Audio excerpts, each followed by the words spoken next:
Hello. It is Sunday, September 10th, and I read 7 books this past week, which is great. Unfortunately, only 5 of them were from the book wall, so 2 of them didn't knock anything off, but that's still better than I thought it was. I feel like my reading has been slowing down since school has started. And I guess it kind of has, because I was averaging about 10, now I'm averaging about 7, but it's still, I'd say, fairly respectable.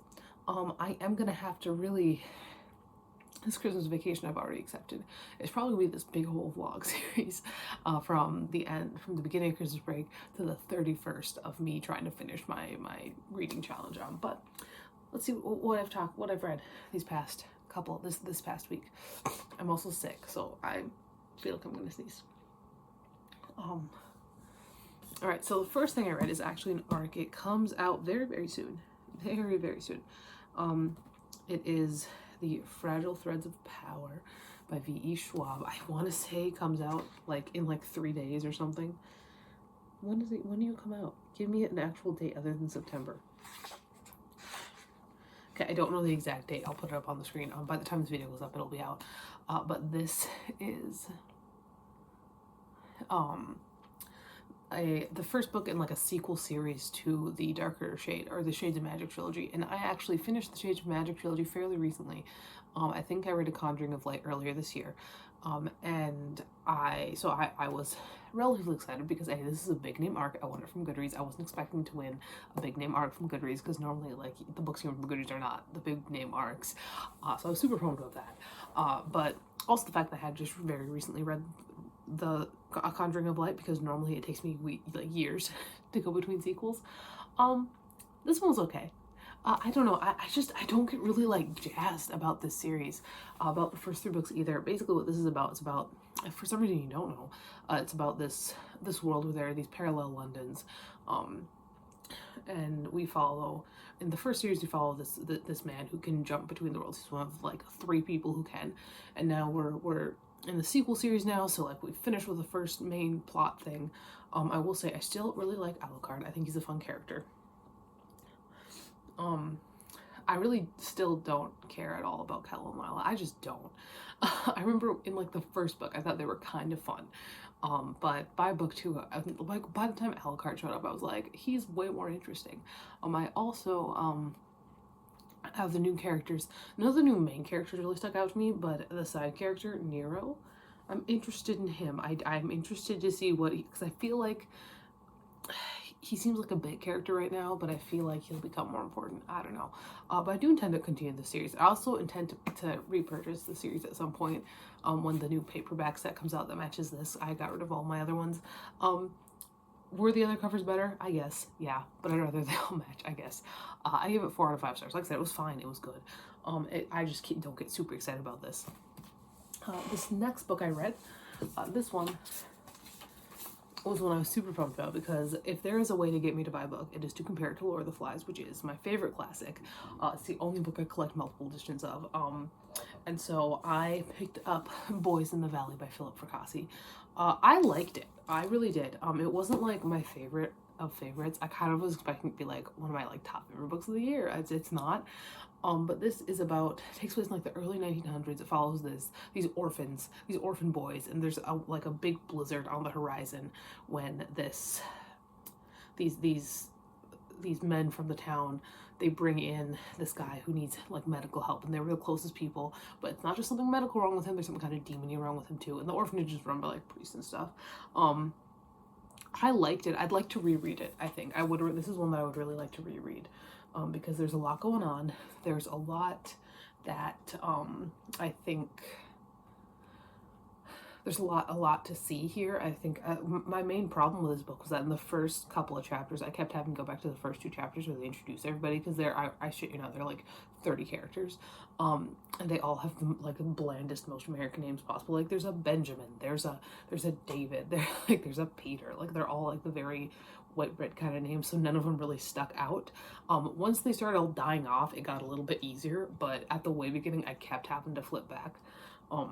Yeah, I'd like to reread this. I think this was really fun. I think it is definitely, like, this is one of those books where it's like, it was like, this is one that was like tailor-made for me. I give it 4.5 out of 5 stars. It was pretty good. It wasn't perfect, but it was pretty good, and I want to read it again. After that, I read a book that a coworker lent to me, and that is Inside Voices by Sarah Davis. This is about this girl who survived a school shooting, and then she and her mother and her sister, yes, was her dad is dead as well, move up to Alaska, and that's where the majority of the book takes place, when they're living in Alaska. There's a serial killer running around.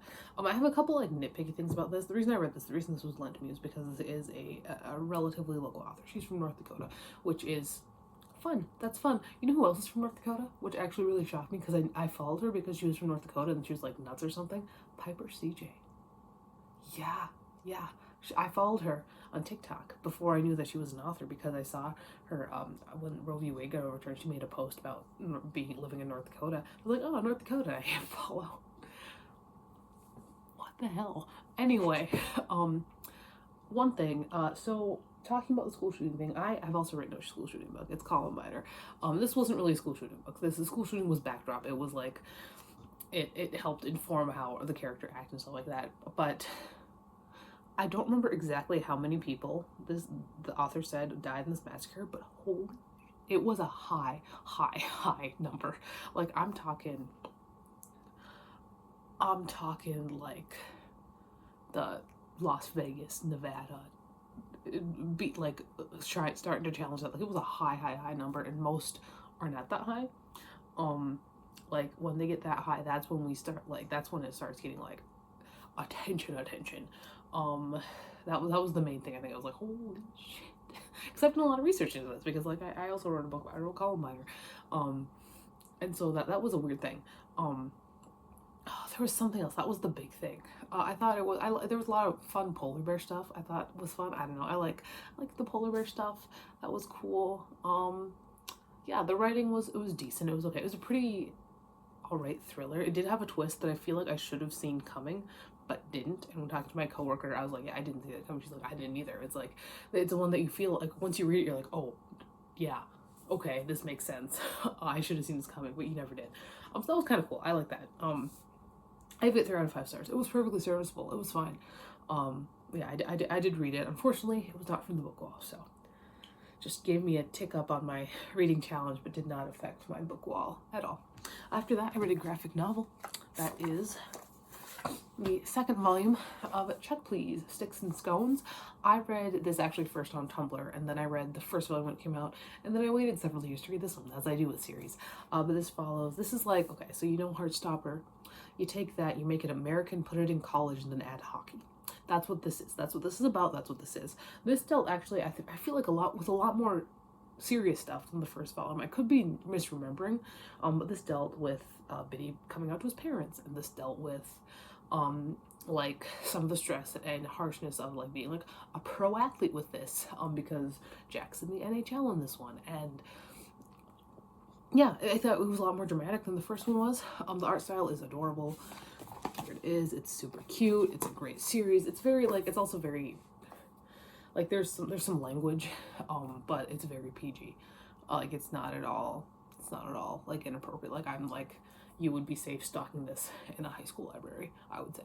But yeah, very cute. I think I gave it, what, 4.5? 4 out of 5 stars. It was decent.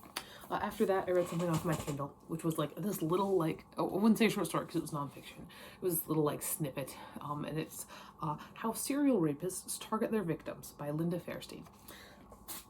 I don't really know what to say about it. It was just an informational text. It was on my Kindle app, and I just read it. I was like, okay, I guess I can add that to the Goodreads list. I think I gave it 3 out of 5 stars. It was fine. And after that, I read a manga, volume 2 of the series My Love Mix-Up by Aruko, which is adorable. This is an adorable series.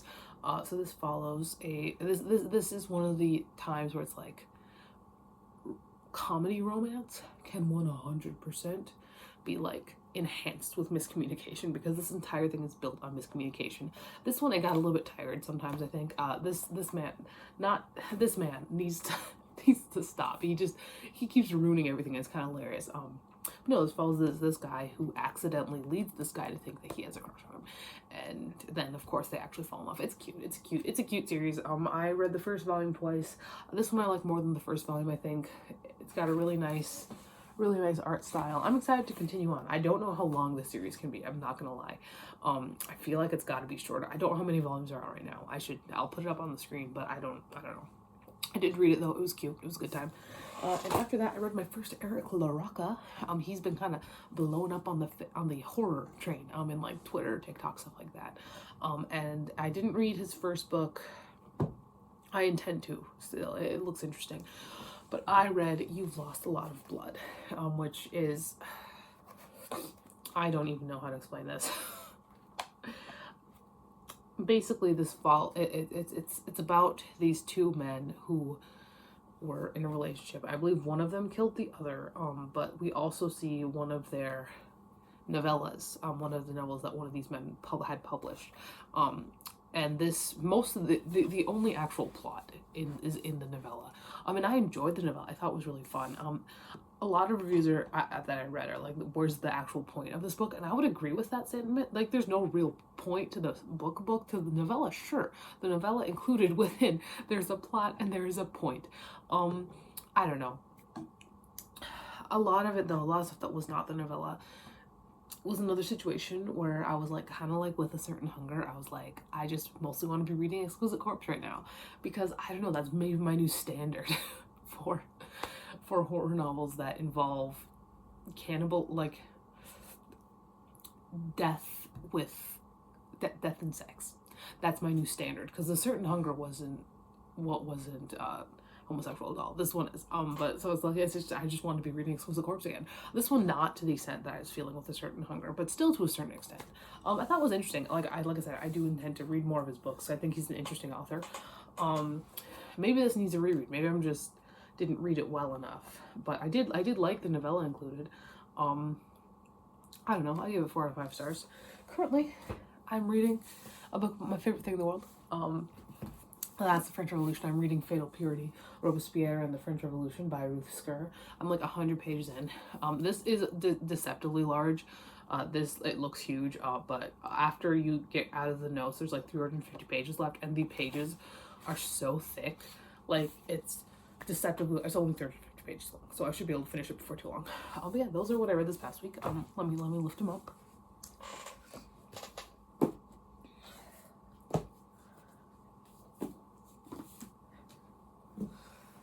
All right. So these are what I read this past week. That's all for today. I'll talk to you later, and goodbye.